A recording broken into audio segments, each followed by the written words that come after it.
चंद्रगुप्त मौर्य के शौर्य देखल सारी दुनिया, यार देखल सारी दुनिया हो। अखंड भारत कैले निरामारण ना, जन्म जहाँ अशोक महानंद ना।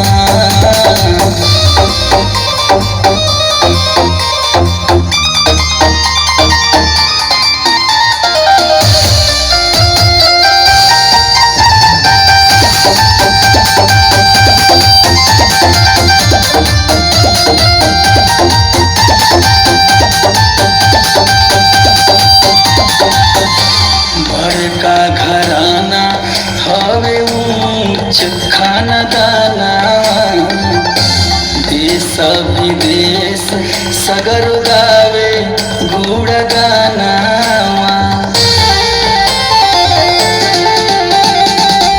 बड़का घराना हवे ऊंच खानदाना, देश विदेश सगर गावे गुड़ गाना।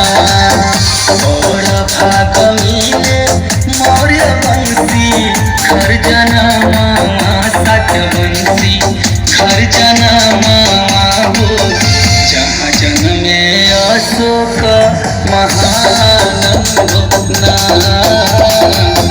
अखंड भारत कैले निरामारण ना।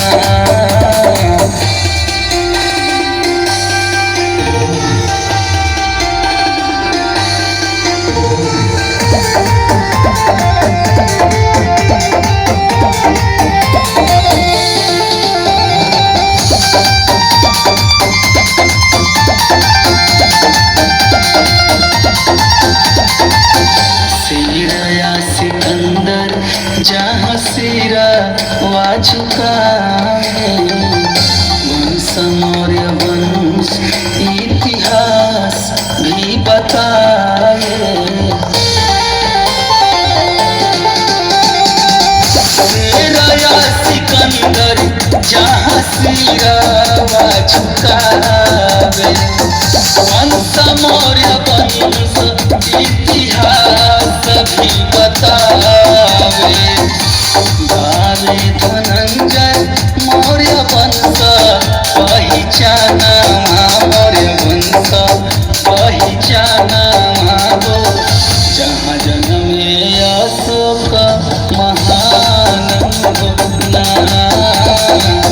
जहाँ जन्मे अशोक महानंद ना। धनी भागी हमारी लिहनी मौर्य बन जाना मामा, यारे मौर्य बन जाना मामा हो। जहाँ जन्मे अशोक महानंद ना, अखंड भारत कैले निरामारण ना। जहाँ जन्मे अशोक